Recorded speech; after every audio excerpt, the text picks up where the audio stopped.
जी मैं पूर्व जन्म में एक दासी का बेटा था। भगवान का जो नाम है वो क्या क्या कर सकता है, ये कथा का भाव। नारद जी कहते हैं कि मेरी माँ एक दासी थी, सबके घर में झाड़ू लगाती थी, पोछा लगाती थी, बर्तन धोती थी, उनके सारे काम करती थी, कपड़े धोती थी। एक दिन क्या हुआ, हमारे नगर में संत आए।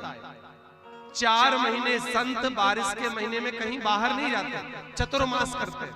कई लोग चतुर्मास महीने में व्रत करते हैं, तो हमारे यहाँ पर 4 महीने संत रुकने के लिए आए। मेरी माँ ने खूब झाड़ू लगाई, बढ़िया चौका लगाया, उनके बर्तन धुले, उनके कपड़े धुले, उनका जो जूठा मूठा प्रसाद मिल जाता हम माँ बेटे दोनों खा लेते। मुझे भी आनंद आने लगा क्योंकि मैं छोटा सा बच्चा था और बच्चे के संस्कार छोटे से आते हैं।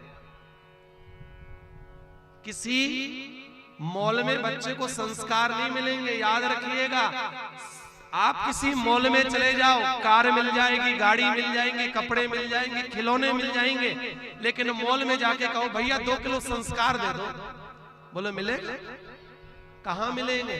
संस्कार किसी मॉल में नहीं मिलते हैं, परिवार के माहौल में मिलते हैं। जैसा परिवार होता है बच्चे के वैसे संस्कार होते हैं।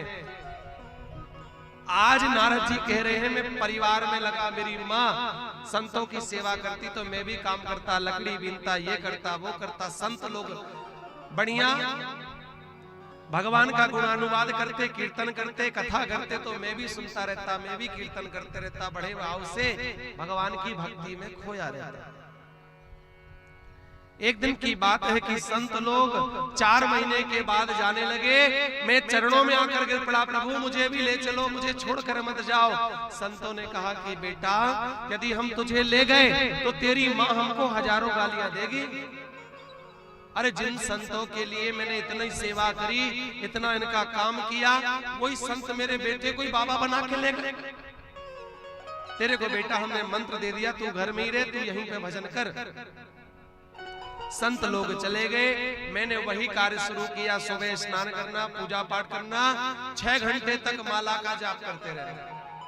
1 महीना बीता, 2 महीना बीता, मेरी मैया घबरा गई। बोलो राधे राधे। मेरी मैया घबराने लगी, हे भगवान मेरा बेटा कहीं बाबा ना बन जाए। ये मैया लोगों को केवल एक ही टेंशन रहता है, चोर बन जाए चलेगा, नेता बन जाए चलेगा, डॉक्टर बन जाए चलेगा, परंतु बाबा ना बन जाए। जहां कहीं माला देखी, गले में तिलक लगाया, कहीं लड़की देखना शुरू। बेटा बड़ा हो गया, कहीं बाबा ना बन जाए, हाथ से ना निकल जाए, लाड़ी कैसे आएगी, और फिर लाड़ी नहीं आएगी तो गाड़ी कैसे आएगी। ये मैया लोगों को बड़ी चिंता रहती है, मेरा बेटा बाबा ना बन जाए, बाकी और कुछ बन जाए चले। नारद जी को लगा कि मैया जी जल्दी जाए ऊपर तो मैं भगवान का भजन करूं। अब मैया जब भी कोई घर में आता, भैया जी बेटा जवान हो गया, कोई छोरी हो तो बता। नारद जी को लगा हे भगवान, ये मैया तो और आफत की गले की रस्सी डाल रही। अभी तो मैया के जाने का इंतजार कर रहा हूं, फिर देवी जी के जाने का इंतजार करना पड़ेगा। नारद जी कहने लगे प्रभु क्या मेरा इंतजार में पूरा जीवन चला जाएगा, कुछ कृपा करो। मैया रात में दोहने गई, गौ माता को दोहने के लिए गई, दूध निकालने के लिए गई। रात्रि में अनजाने में एक सर्प के ऊपर पैर रखा, सर्प ने डस लिया और उस नारद जी की मां शांत हो गई। एक आंख से नारद जी के ठंडे आंसू निकले, एक आंख से गर्म आंसू निकले। ठंडे आंसू कब निकलते हैं मैया पता है? रोए तो बहुत बार हो, लेकिन अनुभव नहीं किया। अब कर लेना जब रोना, कि महाराज जी सही बता रहे थे कि झूठ। जब हम दुख में होते हैं, पीड़ा में होते हैं, और जब दुख से रोते हैं तो हमारे आंसू गर्म होते हैं, और कभी कभी हम सुख में रो पड़ते हैं। कोई प्रेमी मिल जाए, भगवान के सामने कोई आंसू बह जाए, भगवान की कृपा दृष्टि नजर आ जाए और हमारे आंसू नजर आ जाए, आंसू निकलाए यदि सुख में, तो वो आंसू ठंडे होते। अनुभव करिएगा, नहीं किया हो तो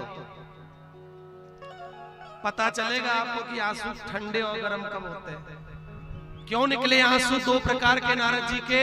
क्योंकि नारद जी सुखी भी थे कि मेरी माँ चली गई, अब मुझे भगवान से मिलने के लिए कोई बंधन नहीं है। दूसरा कारण ये था कि भगवान, नारद जी कहते हैं मैं दुखी इसलिए हूं क्योंकि मुझे जन्म देने वाली मेरी माँ मुझे छोड़कर चली गई, इसलिए मुझे दुख है कि मेरी माँ चली गई। अंत्येष्टि संस्कार किया, अग्नि संस्कार किया, माँ को गंगा जी में हड्डियां विसर्जन करी, सारा काम किया। संत जिस रास्ते में गए उस रास्ते में नारद जी चल पड़े। संत तो कब के गए, नारद जी आज चले। चलते चलते नारद जी यमुना जी के किनारे बैठे, बहुत समय तक भगवान का भजन किया, माला का जाप किया। भगवान की एक छवि हृदय में नजर आई, जैसी नजर आई सिद्ध्योस्मी सिद्ध्योस्मी कह के खड़े हो गए, और जैसे खड़े हुए भगवान की छवि गायब हो गई। जीवन में याद रखिएगा, जो भगवान की पूजा करते हैं, पाठ करते हैं, दान करते हैं, कभी कभी भगवान उनको स्वप्न में दिखाई देने लगते हैं।